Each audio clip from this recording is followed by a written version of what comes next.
She did not scream when she found the letters. She simply stood there, in the cold, hollow silence of Ashbourne Manor's great library, her fingers trembling against the broken wax seal, and felt the entire architecture of her carefully constructed life begin to crumble, brick by merciless brick.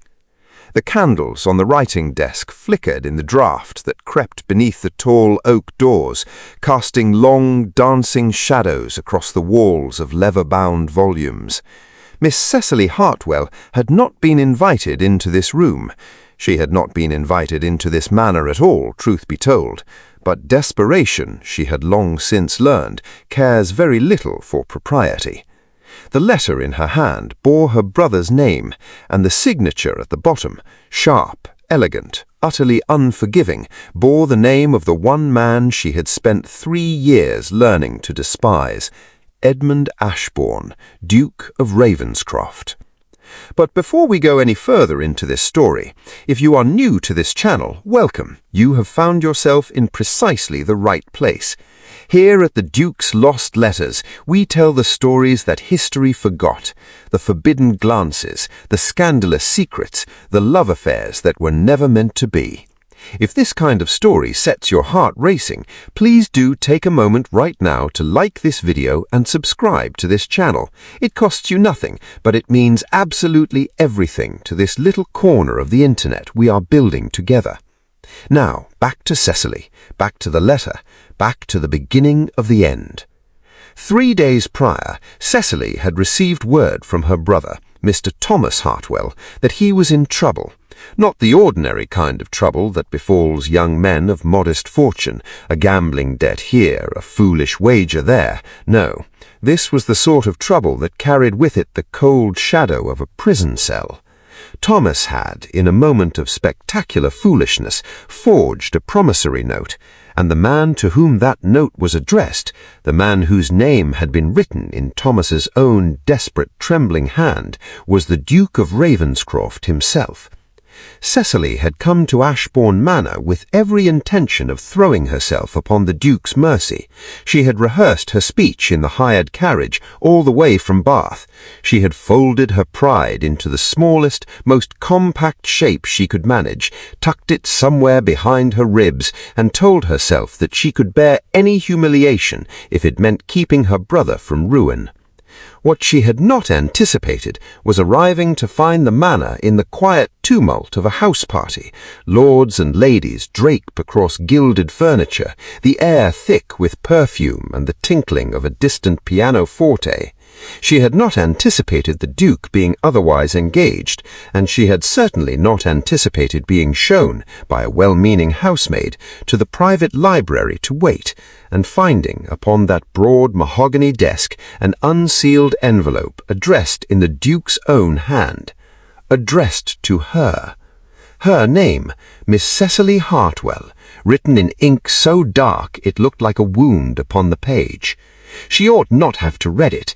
Every lesson in decorum she had ever absorbed screamed at her to set it down, to smooth her skirts, to fold her hands in her lap, and wait like a respectable woman. But her fingers had already unfolded the page before her conscience could mount a sufficient objection. "Miss Hartwell," it began, "if you are reading this, then you have come, as I suspected you would. I know why you are here. I know about your brother's transgression. I have known for some time. What I have not yet decided is what I intend to do about it. That decision, I find, depends entirely upon you." She read it twice, then a third time. Her breath had gone somewhere. She could not retrieve it. The door opened. He was taller than she remembered, broader across the shoulders. The years since their last acquaintance had carved his features into something sharper, more severe, a jaw like a cliff face, eyes the color of a winter sea. He wore no coat, only a dark vestcoat over a white linen shirt, and the casual dishevelment of it struck her as somehow more intimidating than full formal dress might have been. He looked at the letter in her hand. He looked at her face, and something shifted in his expression, something she could not name, something that moved too quickly through those grey eyes to be caught and examined. "You read it," he said. It was not a question. "You left it unsealed," she replied. Her voice, to its considerable credit, did not waver. "I did." He moved to the fireplace, resting one hand upon the mantel, his back half turned to her. The fire cast his profile in amber and shadow. "Sit down, Miss Hartwell." "I prefer to stand." "I imagine you do." A pause. "Your brother owes me a very considerable sum, obtained, as I am sure you are aware, through means that are not merely dishonest but criminal." The word landed in the room like a stone dropped into still water. "I am aware," she said quietly. "Then you understand that I could, with very little effort and entirely within my legal rights, see Thomas Hartwell transported or imprisoned. The choice is mine to make." She lifted her chin. She would not give him the satisfaction of watching her flinch. "And what would it take," she asked, each word measured and careful as coins counted out on a table, "for you to choose otherwise?" He turned then, fully, and the expression on his face, she had expected cruelty or cold satisfaction, or the particular smugness of a man who knows he holds every advantage. She had not expected what she saw instead, which was something that looked impossibly, painfully like anguish. "Marry me," he said. If you are still with us, and I sincerely hope you are, please take a quick moment to subscribe to the Duke's Lost Letters if you have not already done so. We release new stories every week, and you would not want to miss a single one. Now, where were we? Ah, yes, the proposal, or rather, the ultimatum. The silence that followed those two words was the loudest thing Cecily had ever heard. "I beg your pardon," she whispered. "You heard me." He crossed the room toward her then, slowly, as though approaching something he feared might startle and flee. "Marry me, Miss Hartwell. Become my Duchess, and your brother's debt, his crime, vanishes. Every document, every promissory note, every scrap of evidence, gone." She stared at him. Her heart was conducting itself in the most extraordinary and undignified fashion against her ribs. "You are threatening me," she said. "I am offering you a choice. Those are not the same thing." "Are they not?" Something in his voice had shifted. The cold legal precision had cracked, and beneath it, oh, beneath it was something raw and ragged and entirely unguarded. Cecily. Her name, not Miss Hartwell, her name, in his voice, after 3 years of silence, it struck her somewhere she was not prepared to be struck. "You have no right to call me that," she said, but she did not step back. "I have no right to do a great many things." He stopped before her, close enough that she could see the firelight reflected in those winter sea eyes, close enough that she could see, and this undid her, truly undid her, that his hands, hanging at his sides, were trembling slightly. "I have no right to have thought of you every day for 3 years. I have no right to have kept your letters, the ones you wrote before you decided to hate me. I have no right to want you as desperately as I do, or to have arranged this entire, ridiculous situation so that I might have one single conversation with you that you could not walk away from." The breath left her body entirely.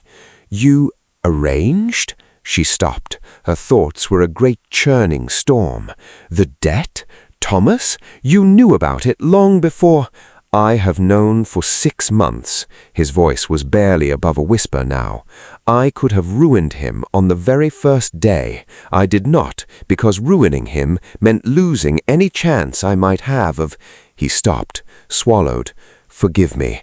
I am aware this is not how honorable men conduct themselves." "No, it is not. I am not asking you to forgive me tonight. I am only asking you to listen." He reached out, very slowly, and his fingertips barely grazed her gloved hand. I love you, Cecily. I have loved you since the winter of 1812, when you argued with my mother about the proper interpretation of Milton and refused to back down even when she fixed you with the look that has made grown men weep. She looked down at his hand, she looked up at his face, and she felt, quite against all better judgment and every hard lesson experience had taught her, the walls she had spent 3 years building begin, slowly, irrevocably, to give way. "If I marry you," she said at last, "it will not be because you threatened me." "No," he agreed softly, "I rather hope it won't. It will be because I choose, because I decide." "Yes." She drew a slow breath. Outside, the winter wind pressed against the tall library windows, and the candles trembled in their sconces, and somewhere in the distant warmth of the house, someone was playing a waltz on the pianoforte, an impractical, lilting, hopelessly romantic waltz. "I suppose," she said, her voice trembling slightly, "I might consider it." And that, dear listener, is how the most reluctant Duchess in all of England came to be. Not with roses, not with moonlight, not with any of the tender poetry she had once imagined for herself as a girl, but with a forged promissory note, a drafty library, and the most gloriously ill-conceived declaration of love that the Regency era had ever had the audacity to produce. And that, my dear friends, is where we must leave Edmund and Cecily tonight, though something tells me their story is far from over. If you loved this episode, please subscribe to the Duke's Lost Letters right now and ring that notification bell so you never miss a new story. Leave me a comment below telling me what you thought of the Duke's rather unconventional proposal and whether you think Cecily made the right choice. Until next time, keep your secrets close, your letters sealed, and your heart just brave enough to be broken.